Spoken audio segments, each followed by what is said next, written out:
कश्मीर से मैं ज्यादा भयावह खालिस्तानी आतंक को मानता हूं, क्योंकि ये हिंदुओं में के सो कॉल्ड हिंदू ग्रुप्स के बीच में से कन्वर्ट करके फिर उसे आतंकवाद का चेहरा दे रहा है।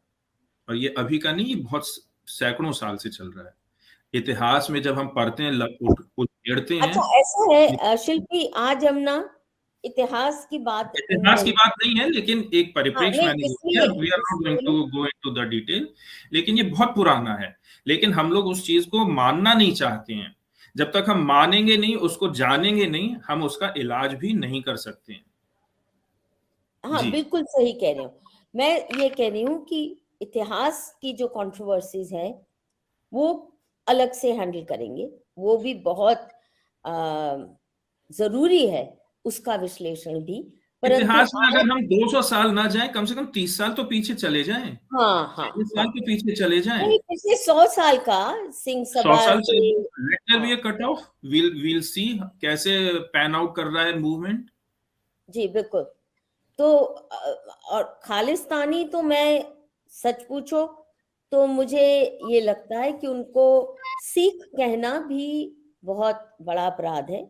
इतना ही काफी है कि उनको पगड़ीधारी और दाढ़ीधारी पाकिस्तानी कहा दिया जाए।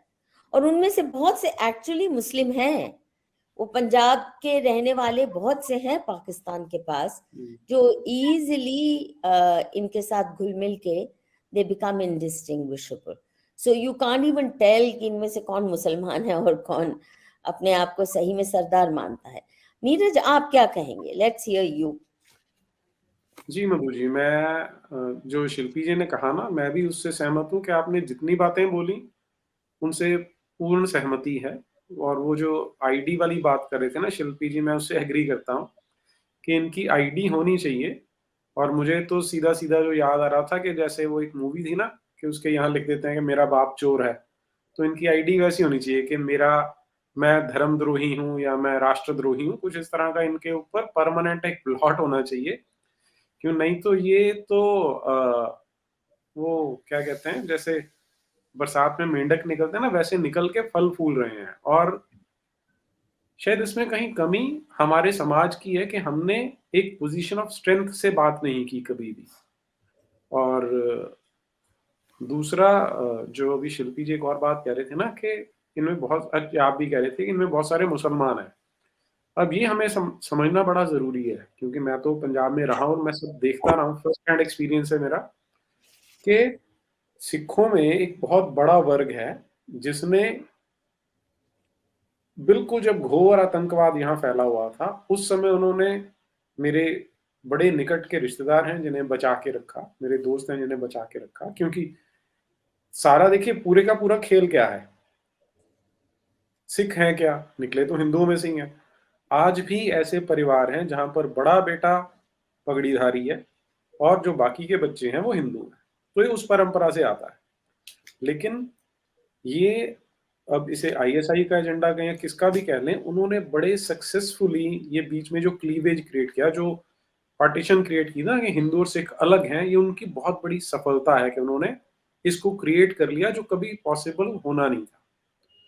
और इसमें जो सबसे आसानी होती है वो क्यों है कि यहाँ पर सिख को आइडेंटिफाई करने के लिए एक्सटर्नल्स यूज किए जाते हैं।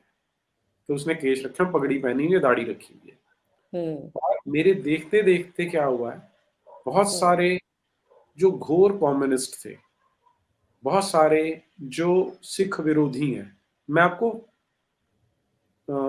एग्जाम्पल्स कोट करता हूँ। पगड़ीधारी सिख है, वो हमें कहता कि किसी ने गुरु गोविंद सिंह की प्रेज की, हम 4-5 लोग बैठे थे, कहता गुरु गोविंद सिंह तो घटिया बंदा था, कोई हो नहीं सकता। मैं बड़ा हैरान हूं, मैंने कहा क्यों कह रहे हो, और ये पगड़ीधारी बोल रहा है वो। तो कहता कि वो ऐसा व्यक्ति था जिसने अपने पिता को मरवा दिया, अपने बच्चे मरवा दिए, आप बचता रहा, और हर एक चीज को 180 डिग्री पलट दिया। तो मुझे समझ में नहीं कि क्या हो रहा है। मैं उस समय कॉलेज में था, तो इतनी मैं पॉलिटिकल अवेयरनेस भी नहीं थी।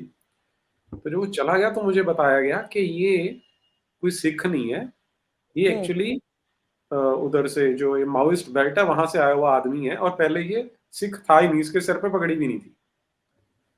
और अभी पिछले 11-12 सालों में वो अन्ना मूवमेंट के बाद से, जब से अरविंद केजरीवाल खड़ा हो रहा है, उस समय से तो मैंने अपनी आंखों से देखा है कि जो मेरे साथ यहाँ चंडीगढ़ में यूनिवर्सिटी में जो कॉमरेड होते थे, जो माओवादी होते थे, उन्होंने दाढ़ियां बढ़ा ली हैं, पगड़ियां डाल ली हैं और पंजाब में घुस गए हैं।